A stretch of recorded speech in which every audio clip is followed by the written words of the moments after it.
What's up, guys? Welcome to another YouTube video.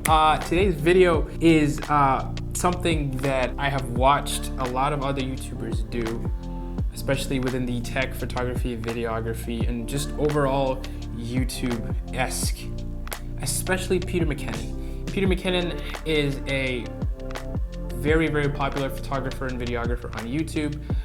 He's made amazing and banger videos. He's also a very big inspiration of mine, somebody that I watch quite regularly and quite often. So this is pretty much inspired by his EDC series over on his channel. He really loves things, tinkering, knives, watches. Anyway, so this is my edition of EDC, and by the way, that stands for everyday carry. So certain items that you always have on you, whether it's in the house or outside. It's also funny because this is not a type of video I've thought of making, because I've never really had anything to carry except a phone for a very long time, and then when I didn't have a phone, like there was nothing that I had to carry as well.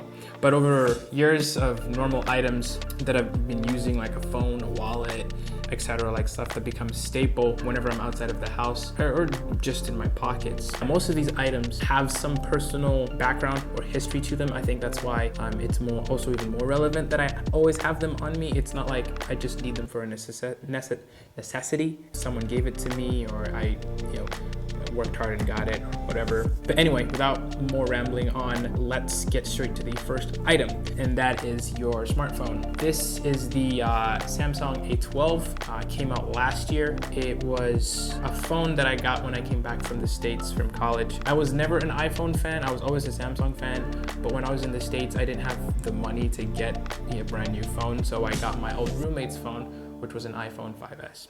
And then when I came back, my iPhone had problems. The battery was just dying and dying.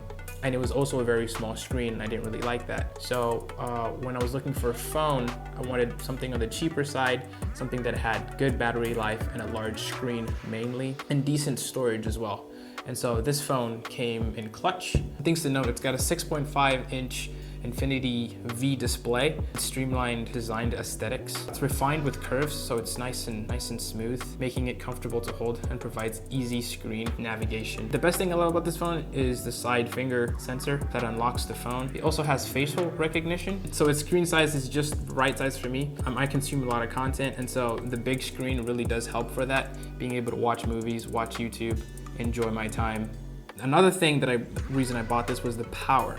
So I tend to use my phone a lot, whether it's for wasting my time or actually doing work related to content. And the 5,000 milliamp battery power that it gives you, but the weight. I like my items to be kind of heavy. I like to feel it in my pocket. It also helps against theft. Sometimes you need to feel your pocket because the item is so light to check if it's still there. But for me, I know it's in my pocket just because of how heavy it is. It takes around an hour for this to be completely filled up, and then it can go anywhere for 24 to 48 hours and it won't die that easily.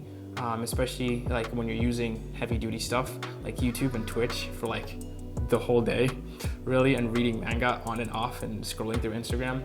The battery power is really great and really, really useful. Next is my wallet.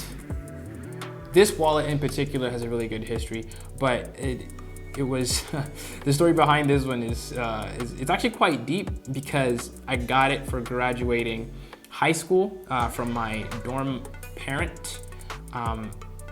And high school was a very tough time for me, just academically. I was not, quote unquote, academically gifted. I spent a lot of time trying to be good. It wasn't helping. I was good at other things in school, but just the school part was really, really hard for me. This means a lot to me because I was able to get through it, and my reward was adulting and always being reminded that I'm still broke, which was this wallet. Very rarely is there money in here, and when it is in here, it doesn't last long. I believe, I'm not 100% sure, I believe this wallet is made from alligator skin. That's what I was told, that's what I remembered. I'm not 100% sure.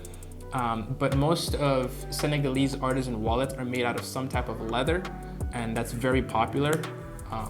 It smells like leather, it smells like money, but there's no money in there. Very sentimental value. I lost this a couple of times, but I was able to find it. It goes in my back pocket with me pretty much at all times. Next up, my Bluetooth headphones. So these are a cheap knockoff brand that I got from Amazon for 12 bucks. They do a good job at providing noise cancellation and great sound I mean, for the price. But my biggest pet peeve, there's still cables. I wanted to go for, you know, wireless. This is really frustrating, especially when you wear this and it just sags down like this. It just becomes really, really, really annoying. And then with my hair, to get it off, like I can't just pull it out because it gets caught. I literally have to come off the top of my head, and it's just irritating to have to deal with.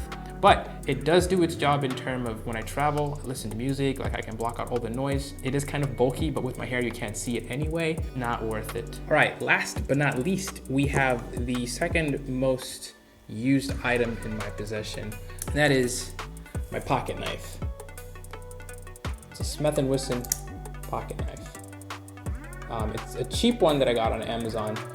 And I was never into pocket knives until I think 2015 or 2016 when I went to the States for my DTS school. There I met my mentor and he was like my Bible study partner. We checked in with him every single week. We had like these little journals that he went through, and he helped me a lot with my faith and the questions that I asked, and also made sure that I did my readings and my assignments for the course as well. He was a really big figure in my life, and at the end of the DTS, to kind of celebrate the whole, you know, you made it past the 6 months, you know, lecture phase and then outreach phase, he gifted me his pocket knife. That was a gift from somebody special to him. And so that was really meaningful to me. I've never owned a knife before. I never saw the reason to own a knife before. But from that day onwards, I really liked having a knife. It was very useful. Like I didn't realize how useful having a pocket knife is. Like the things you can do with it, day-to-day uses. I don't know, like cutting rope, or I sometimes even use this to pick my teeth. Sometimes, not all the time, sometimes. And it's a great tool to have when you need it. Cutting things or prying things open, breaking them if you need to, you know. Very useful indeed. All right, that about wraps it for my everyday carry. Write it out in the comment section, like what's the weirdest thing that you carry around with you that you don't notice, or that you do notice that you still carry around with you. So I do hope you liked this video. If you did, please go ahead and hit that like button. I'd really appreciate it. That'd really help me out. And if you're new to my channel, thank you so much for watching this video. I hope you enjoyed the content, and I hope you check out some of my other videos as well. Subscribe, follow the socials. I will see you on the next video. Peace.